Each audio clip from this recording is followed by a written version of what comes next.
বিকেলের নাস্তার জন্য বাসায় অন্য কিছু থাকুক আর না থাকুক, বস্তা ভরা আলু থাকলেই সারে ভাই। আলু দিয়ে যে কত হাজার রকমের রেসিপি বানানো যায়, আর সেই রেসিপিগুলোর সন্ধানেই আলুখোররা থাকে। আর আমি নিজেও আস্ত একটা আলুখোর। তো আজকে সন্ধ্যার নাস্তার জন্য সেরকম মজার একটা আলু রেসিপি করব। আর যারা যারা আমার মতো আলুখোর, তো আজকের রেসিপি আপনাদের জন্য। 3 থেকে 4টা আলু নিয়ে নিলাম, সেগুলোর খোসা সুন্দর করে ছুলে তারপর একদম কুচি কুচি করে নিয়েছি। আলুগুলোকে ভালো করে ধুয়ে নিয়ে পানিটা জড়িয়ে নিলাম, আর এরপর কেটে নিয়েছি পেঁয়াজ, কাঁচামরিচ আর পাতাকপি। পাতাকপিটা না দিলেও চলবে, আমি যে অল্প একটু পাতাকপি নিচ্ছি, এটা আমার অনেকদিন থেকে বাসায় পড়ে আছে, এটা নষ্ট হয়ে যাবে, তো এটা নষ্ট করবো না, এটা দিয়ে দিচ্ছি আলুর রেসিপির সাথে। আলুর মতো এই সবগুলো জিনিসকে কেটে কুচি কুচি করে নিয়েছি। কাটাকুটা করা হয়ে গেলে এরপর একটা বাটির মধ্যে নিয়ে নিচ্ছি 2 চামচ পরিমাণ কর্নফ্লাওয়ার আর 4 টেবিল চামচ পরিমাণ ময়দা। সাথে আরো দিয়ে দিচ্ছি হাফ চামচ পরিমাণ করে ধনিয়ার গুঁড়া, জিরার গুঁড়া আর 1 চামচ পরিমাণে মরিচের গুঁড়া আর স্বাদ মতো লবণ। এরপর পানি দিয়ে ময়দাটাকে মিশিয়ে মিশিয়ে ঘন করে একটা ব্যাটার তৈরি করে নিব, আর শেষে দিয়ে দিব কিছুটা টেস্টিং সল্ট। নেড়ে চেড়ে নিয়ে সুন্দর করে ব্যাটারটা তৈরি করে নিয়ে তারপর দিয়ে দিচ্ছি কুচি করে নেওয়া আলুগুলো,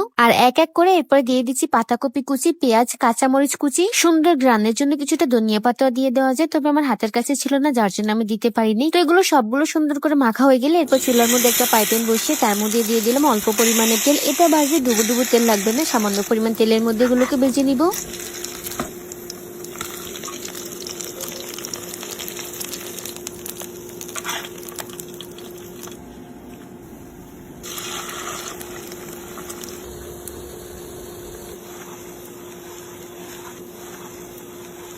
একেবারে অল্প আঁচের আগুনের মধ্যে রেখে আস্তে আস্তে এগুলোকে ভেজে নিয়েছি। বেশি পরিমাণে আগুন পড়লে এগুলো কিন্তু পোড়া যাবে, সিদ্ধ হবে না, ঠিকঠাক ভাবে ভাজাও হবে না, আর তারপরে আর মুখেই তোলা যাবে না। তো সুন্দর করে সবগুলো বানানো হয়ে গেছে, আর এখন একটু নিজের হাতের বানানো সস দিয়ে আরো সুন্দর করে এটাকে পরিবেশন করে নিলাম। আর সস ছাড়া তো এই ভাজা পোড়াগুলো খেতে কিন্তু একদমই জমে না।